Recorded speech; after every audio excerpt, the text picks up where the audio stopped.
Hi, friends, and welcome to the Wine CEO podcast. I'm your host and certified sommelier, Sarah, and I'm so excited you're here. Do you ever feel like wine is totally intimidating? Maybe you get overwhelmed shopping in the wine aisle and have no idea what to buy for that recipe you're cooking. Or maybe you have to bring a bottle of wine to a dinner party with your in laws and you're nervous to pick one that will taste awful. Well, I'm here to tell you that wine does not have to be stressful. Each week on this podcast, we chat about fun and relatable wine topics that help you learn and feel more confident as a wine consumer. Friends, after a decade in this industry, I know sommeliers can make wine feel snobby or overwhelming, and the average person truly just wants to know, what wine will go with my pizza? How many glasses is too many at a work luncheon? Or how do I know if a wine is sweet? So join me each week as we dive into exciting topics like these and learn about all things wine related. And don't forget to hit subscribe so that you never miss an episode. Let's dive in.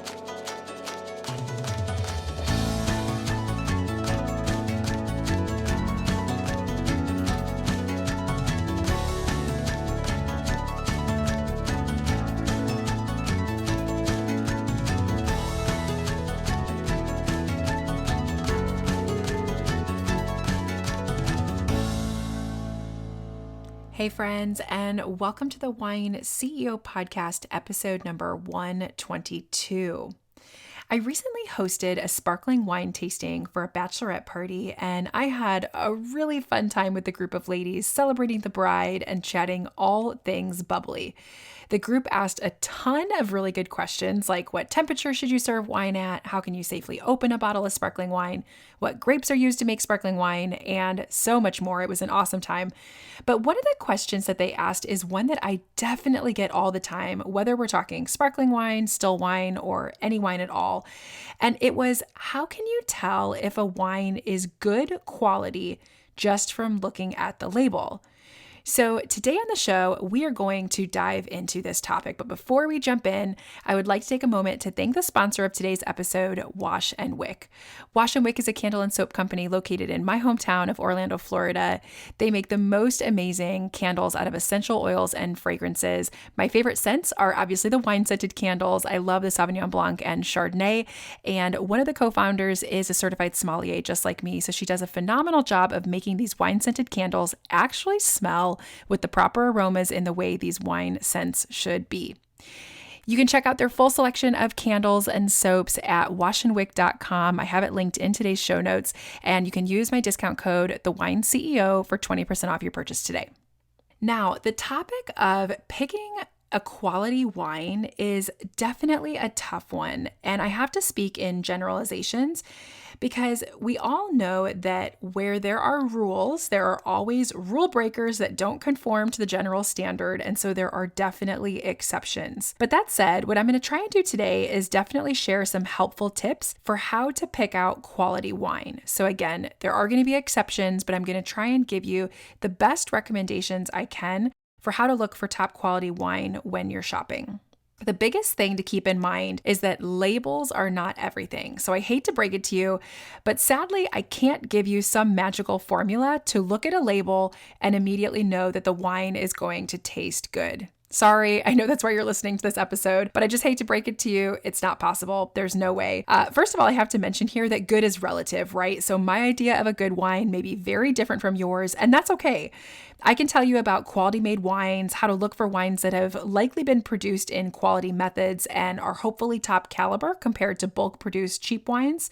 But you may still prefer one type of wine over something that I recommend, and that is okay. You should always stick with what you love and don't let anyone tell you that you can't enjoy a particular wine that you really like.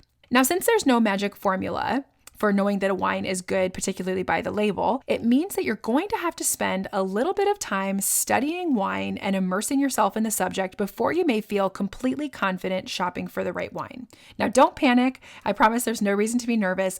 One of the best ways you can do that is by listening to more episodes of the Wine CEO podcast, right? I can't believe we are 2.5 years in, 122 episodes down the road. So there's a lot of great content that you can go back and listen to and continue growing on your wine journey. But I am going to give you a few tips today to look for, and these are going to help you pick out higher quality wines and hopefully avoid some cheaply made wines that you may be disappointed by.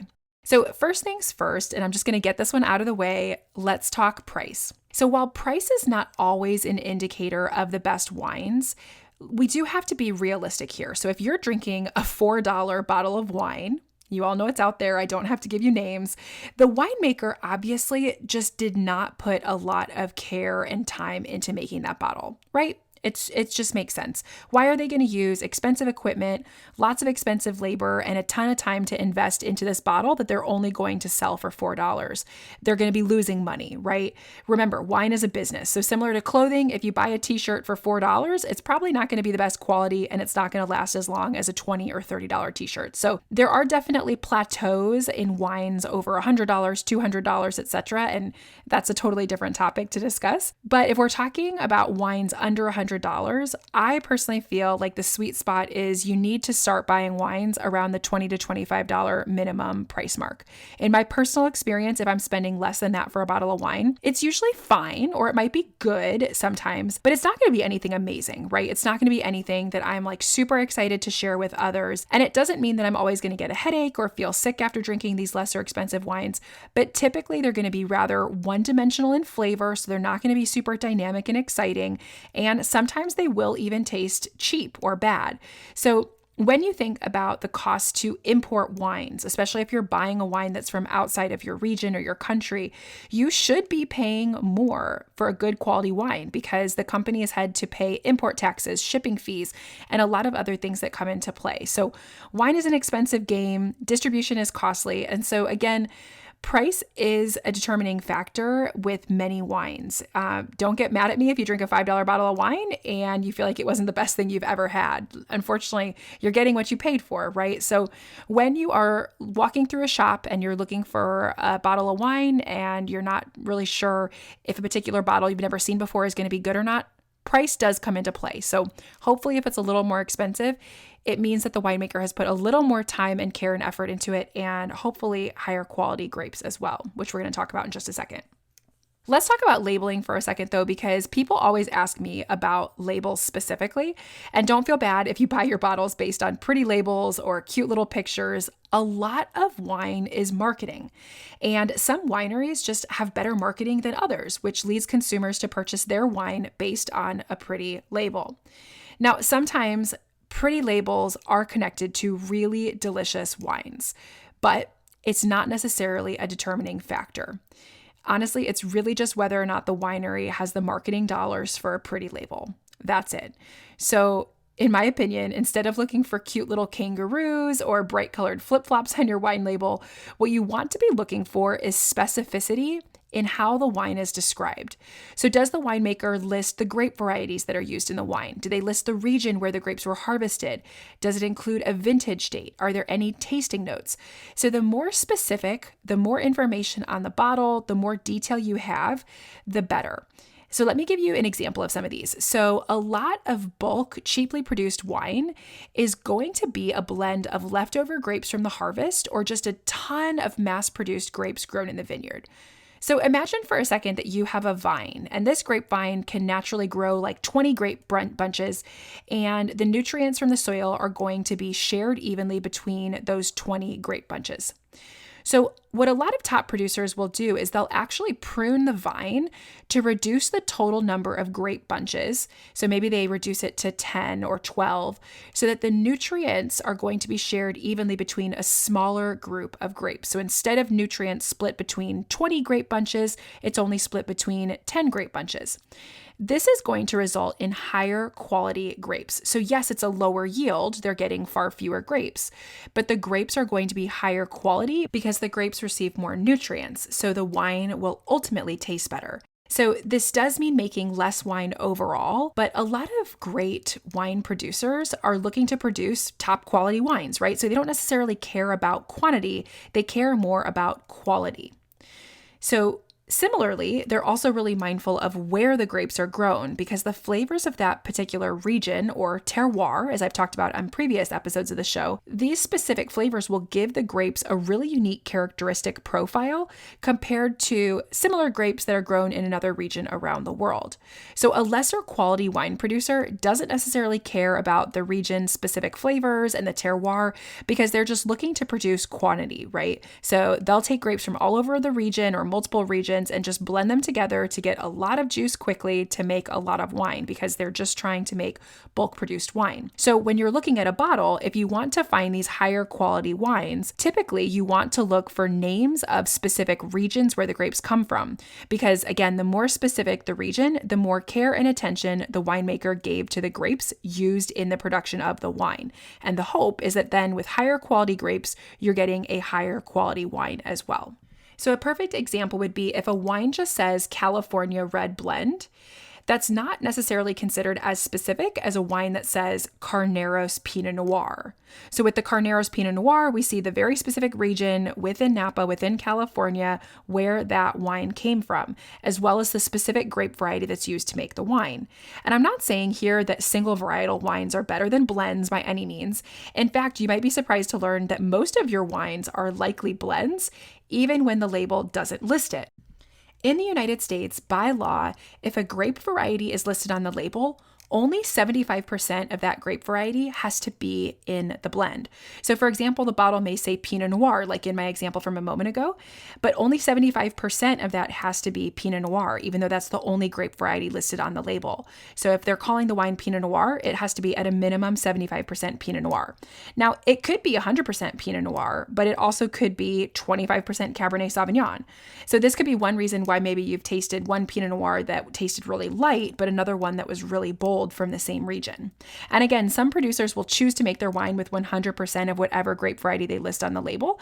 And often these producers will list it because they want you to know that while legally they aren't bound to that particular standard, that's what they've chosen to do. They've chosen to use 100% of that grape variety, and so they want you to be able to see it. So that's another good thing to look for on labels. Does the winemaker list all of the grape varieties that are used to make the wine? Do they show specific percentages? The makers won't always include these on the label. Sometimes they have limited space because they're choosing to place a map or, a picture of the family that makes the wine instead of a lot of text on the bottle. But you can look up a lot of this information on fact sheets on the winemaker's website as well. So it's just a good thing to look for. Again, it's not necessarily saying that the wine is definitely going to be higher quality, but if the winemaker is taking a lot of time and attention to tell you what went into the bottle, what they used to make the wine, it means that they're not hiding anything. They're being fully transparent and showing you exactly what they use to make the wine. And so you can assume that it's hopefully going to be a little bit higher quality than bulk, cheaply produced wine. Now, the last tip I'm going to tell you is something that we've discussed before when it comes to shopping for wine or learning more about wine, and that's simply to ask for help in the wine shop. You are not necessarily going to be able to look at a bottle and know immediately if it's good or not, but hopefully the folks working in the wine shop know a bit more about that wine than you do, and maybe they've even tried it before, so they can give you some recommendations on what to expect. I found that wineries who really care about the quality of their wine like to get the story out about who they are and what they do. So they do their best to educate distributors, marketers, and salespeople on what makes their wine so unique. So do they practice sustainable farming? Are their grapes organic? Are they using old vines? Has this winery been in their family for generations? Things like that. Again, while these are definitely a part of marketing, if you see that the wine label has a lot of detail and it looks like the winemaker has put a lot of effort into helping you know more about who they are and what they do, then you know that they're proud of your wine. You know that they're not looking to just make bulk wine. So they're, adding a lot of specificity. I found that if a wine is very vague and it just says something like, try our California rosé, it goes great in the summertime. It's perfect for your next picnic. Enjoy. That tells you absolutely nothing about the wine, right? It honestly just makes me question if the winery cares about what they're doing. It doesn't tell you what grape varieties. It doesn't tell you anything about where the grapes are grown. So getting all of that information is transparency from the winemaker, and again, shows their thoughtfulness, their care, and their effort put into crafting that specific bottle of wine. Now, The last thing I want to mention today is around historical context of grape varieties. And I'm mentioning it at the end of the episode because it can definitely feel a bit more advanced. And while some of you may be ready for this tip, some folks listening to the show may not feel quite as confident enough yet in their wine knowledge to use this, and that's okay. So feel free to listen anyway, and hopefully in the future, you can take advantage of this tip as well. So basically, the more you study wine, you start to learn that different regions are known for specific grape varieties. And they're known for this because the grape is either indigenous to that region or there might be a strong history of growing that grape in the region. Over time, what happens is winemakers will perfect their craft, right? So they're going to share their best practices with one another in the region. They're going to start to learn how to perfect the way that they're pruning the grapevine or treating it to make sure it's giving the best fruit for their region. A perfect example of this is Burgundy. Burgundy is known almost exclusively for Pinot Noir and Chardonnay grapes. And over many, many generations, the grape growers in Burgundy have focused on perfecting the production of these two grape varieties. It doesn't mean that other grapes are not grown in Burgundy. In fact, there's quite a few, but the main ones that have been focused on for many years are Chardonnay and Pinot Noir. So it's not to say that a Sauvignon Blanc from Burgundy is not going to be good, but the region is not known for producing Sauvignon Blanc. The Loire Valley is known for producing Sauvignon Blanc. So if I'm looking for a really good Sauvignon Blanc from France, I'm personally going to go to the Loire, to a region that I know has been producing Sauvignon Blanc for many, many generations and is known for producing phenomenal Sauvignon Blanc. Now, some grape varieties grow better in some regions over than others, and this is because of the climate and the terroir that help produce higher quality tasting grapes in that particular region. So even with a phenomenal grape grower and an amazing winemaker, they're still at the mercy of nature to help produce the best characteristics in the grapes. And if the climate is too hot or too cold or just doesn't get enough sunlight, or for whatever particular reason that the grape plant has different needs, the winemaker is only going to be able to manipulate so much. And at the end of the day, the wine is likely not going to be stunning. It's just going to be fine. So in this light, I like to stick to regions that are known for their classical grape varieties, because the assumption is that the wines are likely going to be higher quality than that same grape variety grown from another region that has less experience and isn't quite as known for producing that grape variety. Now, this can take some time to learn because you have to start to memorize which regions around the world are known for which grapes. So just like I mentioned with Burgundy and the Loire. It doesn't happen overnight, but I promise it's a lot easier than it sounds. Once you learn that New Zealand is known for Sauvignon Blanc and Pinot Noir, if you see a Cabernet Sauvignon from New Zealand, you're probably going to pass by it and choose the Cabernet Sauvignon from the south of Australia instead. Now, again, I'm making really gross generalizations here because there are definitely some winemakers who are pushing the boundaries and exploring new grape varieties in new regions all the time. In fact, I just did an episode a few weeks ago on an Australian wine producer that's growing a Certico, a Greek grape variety, and they're becoming extremely well known for this amazing wine. So it's definitely worth trying some of these unique oddities that would not typically be attributed to that specific wine region.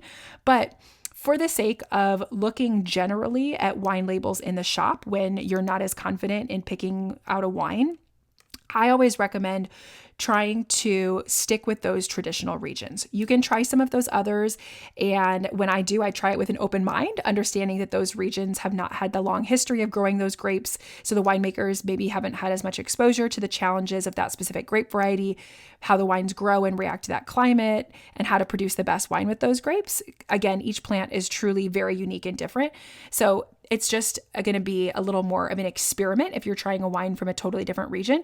If you stick with those classical styles, it's more likely that you're probably going to find something that is typical in the flavor. And as you're studying and learning wine, that's going to be a little bit easier for you to start to connect typicity of flavors with specific regions and grape varieties.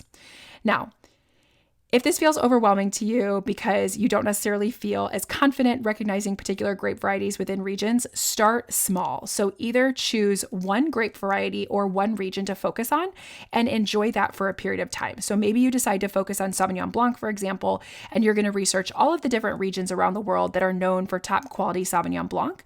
And then you're going to enjoy wines from those regions to feel comfortable with where top quality Sauvignon Blanc is typically grown. Or you can pick a region. So you could focus on Tuscany, for example, and you could look at all of the grape varieties that are typically attributed to Tuscany and try all of them so that you feel comfortable knowing what Tuscany is known for. So if you chip away at one grape variety or one region at a time, I promise in just a few short months, you will feel like an absolute expert in a lot of regions and a lot of grape varieties around the globe. So I hope this was a helpful episode. I'm sorry again that I don't have this perfect formula for you to just pick a top quality wine right off the shelf, looking at the label and just have this magical experience. Sadly, it's just not something that is quite as simple as that. But trust me, if you follow the tips that I shared today, in no time, you will feel much more confident selecting higher quality wines. And hopefully this will help you enjoy the wines a little bit more and feel a little more confident picking out the right wines. Now, before I let you all go today, I wanted to share about a new podcast that I found this week. We are all wine lovers here, right? We're a community of wine lovers that are looking to learn more about wine. And while you know that I share general wine knowledge here on the Wine CEO podcast and I talk about regions around the globe, I found a podcast that is very unique to Sonoma, California.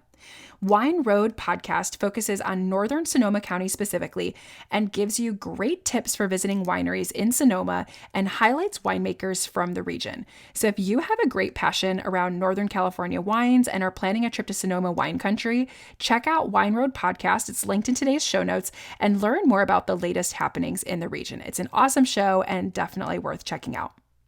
That's all I have for today, friends. I hope you have a fabulous week ahead. Drink something new and delicious, and I will catch you all next Wednesday on the Wine CEO podcast.